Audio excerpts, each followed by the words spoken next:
Hello dear viewers and welcome to Easy English 360. আজকে আমরা object এবং কমপ্লিমেন্ট নিয়ে আলোচনা করব। আজকের আলোচনা হবে তোমাদের জন্য অত্যন্ত গুরুত্বপূর্ণ। আজকে আমরা সহজভাবে অবজেক্ট এবং কমপ্লিমেন্ট শিখে নেব। আজকের আলোচনার পরে তোমাদের অবজেক্ট এবং কমপ্লিমেন্ট চিনতে কোনো ধরনের অসুবিধা হবে না। তোমরা ইজিলি অবজেক্ট এবং কমপ্লিমেন্ট চিনতে পারবে। যাই হোক, আর কথা নয়, চলো আমরা চলে যাই আজকের আলোচনায়। ডিয়ার ভিউয়ার্স, প্রথমে আমরা জেনে নিব অবজেক্ট এবং কমপ্লিমেন্টের ডেফিনেশন। সেন্টেন্সে সাবজেক্ট যাকে আশ্রয় করে ক্রিয়া সম্পাদন করে তাকে অবজেক্ট বলে।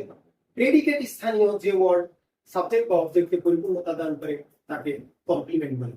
ডিয়ার ভিউয়ার্স, এবার আমরা এক্সাম্পল দেখি। He writes a letter, Karim likes Hasan. প্রথম বাক্যে এ লেটার অবজেক্ট, দ্বিতীয় বাক্যে Hasan object. He is happy, we elected him chairman. প্রথম বাক্যে হ্যাপি কমপ্লিমেন্ট, দ্বিতীয় বাক্যে চেয়ারম্যান কমপ্লিমেন্ট। এবার আমরা he writes a letter, এটাকে প্যাসিভ ভয়েস করব। A letter is written by him. A letter এখানে অবজেক্ট আর এটা প্যাসিভ ভয়েস হয়ে যাবে subject. We elected him chairman, এটা আমরা প্যাসিভ ভয়েস দেখব। He was elected chairman by us. chairman এখানে কমপ্লিমেন্ট আর প্যাসিভ ভয়েসে কমপ্লিমেন্ট কখনো সাবজেক্ট হিসাবে ব্যবহৃত হবে না।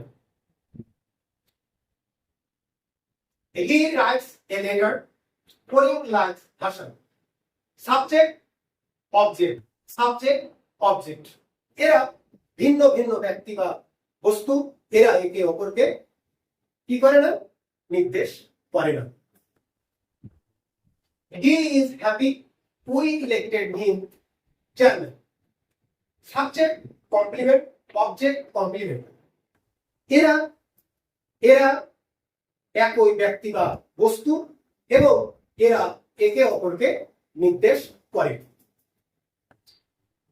He writes a letter, passive voice, a letter is written by him. Active ভয়েসে যারা অবজেক্ট, প্যাসিভ ভয়েসে যারা সাবজেক্ট। অর্থাৎ অ্যাক্টিভ ভয়েসে অবজেক্ট হলে প্যাসিভ ভয়েসে সেটা হয়ে যাবে সাবজেক্ট। এটা তোমাদের মনে রাখতে হবে। We elected him chairman, এটা অ্যাক্টিভ ভয়েসে রয়েছে। তাহলে প্যাসিভ ভয়েসটা আমরা দেখে নিই। He was elected chairman by us. তাহলে অ্যাক্টিভ ভয়েসে কমপ্লিমেন্ট, প্যাসিভ ভয়েসে সেটা সাবজেক্ট হবে না। কি হবে না? সাবজেক্ট হবে না। তাহলে অ্যাক্টিভ ভয়েসে যে কমপ্লিমেন্ট থাকবে, প্যাসিভ ভয়েসে সেই কমপ্লিমেন্ট সাবজেক্ট হবে না। ডিয়ার ভিউয়ার্স, এই পার্থক্যগুলো তোমরা যদি মনে রাখতে পারো তাহলে অবজেক্ট এবং কমপ্লিমেন্ট চিনতে তোমাদের কোনো ধরনের অসুবিধা হবে না। তোমরা ইজিলি অবজেক্ট এবং কমপ্লিমেন্ট ফাইন্ড আউট